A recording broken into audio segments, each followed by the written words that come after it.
Hello, my name is Jean-Claude Lopez, the half French, half Spanish interviewer, and I'm interviewing Martin Skinner. He come back from the heavy metal concert in Montreal, so it was good, was it?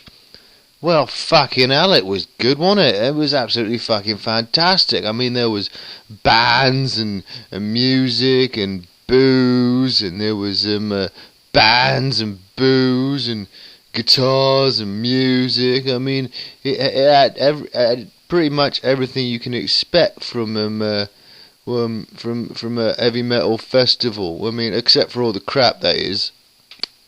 Was there any really interesting events that happened? Something you want to share with us? Well, lining up for Motley Crue, there was this one bastard, right? I mean, we're all lined up. We've been sitting there for about 4 days by now. Half of us have died of thirst, and and the other half were dying of starvation. And this guy comes up out of fucking nowhere. I think he just came out of a fucking bar, right? And he was all over the place. He's obviously full of food and energy. And there we are, pretty emaciated. We look like Schindler's Jews and everything. And this guy comes barging up to the front like he owns the fucking place. So, and he gets in our faces and stuff like that. And he's obviously incoherent, doesn't know what the fuck he's doing. So, and the whole crowd, as weak as we are, we're all yelling, out, out, out, get out, you fucking bastard, because, you have no right to be here. We've been lining up here since before Titanic sunk, and he's just completely belligerent, not knowing where he is or what he's doing, really, I don't think. So, turns out, he starts getting in my friend's face, and then I just took up with him, and I stabbed him in the face, and I shot him in the foot, and then I rammed a big sword up his arse, and pretty much skewered him and passed him on to security. Well, that does sound somewhat extreme, but that is heavy metal for you. So what were the bands like? The big bands, the Iron Maiden and the Motley Crue. Well, I gotta be fucking honest with you. Iron Maiden absolutely fucking blew me away. I mean, last time I saw them, I was a little bit under the influence of alcohol, and half the show's a fucking blackout. But this time I was just a little bit buzzed and feeling great, and I remember all of it, and they were absolutely great. I mean, Bruce was fantastic as usual. I mean, his voice was great. The whole band was spot on, and I can't say nothing but great things about that concert.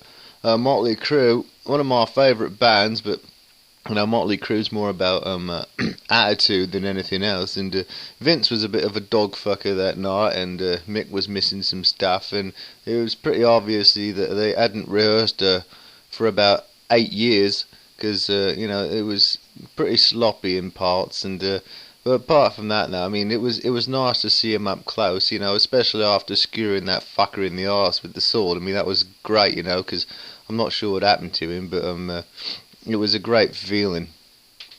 What about Warrant? What do you think of them? Oh, I thought they were fucking funny, mate. I mean, they were fucking funny. I mean, half the band looked like rock stars, the other half looked like David Lee Roth and everything. And as for the other bands, I mean, I didn't understand most of what they were saying, because it was mostly grunts and high-pitched squeals. It was like watching some sort of weird mud wrestling orgy for the most part.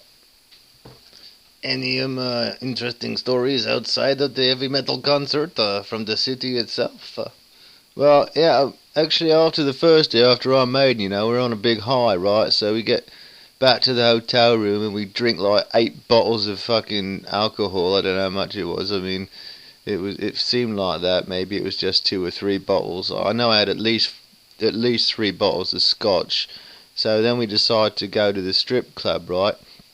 And we get there, and there's this big woman of a darker persuasion. She was on stage, and it wasn't very pretty and everything. But next thing I know, the mate I'm with, Kevin, he's off in the back room, right?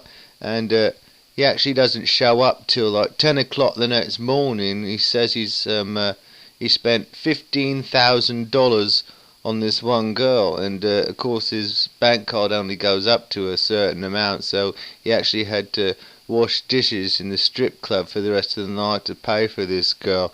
It was quite an interesting story, really. That sounds very interesting too. So overall, you had what you say, good weekend in Montreal, eh?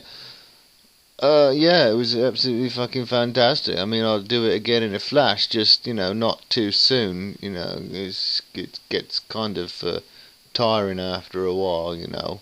Well, thank you very much for the interview, and I hope you come back to Montreal again soon, so we can do this again. Oh yeah, no problem, mate. I'll see you in like 10 years or something like that. Yeah, I'm not. Yeah, it was very nice. Thank you very much.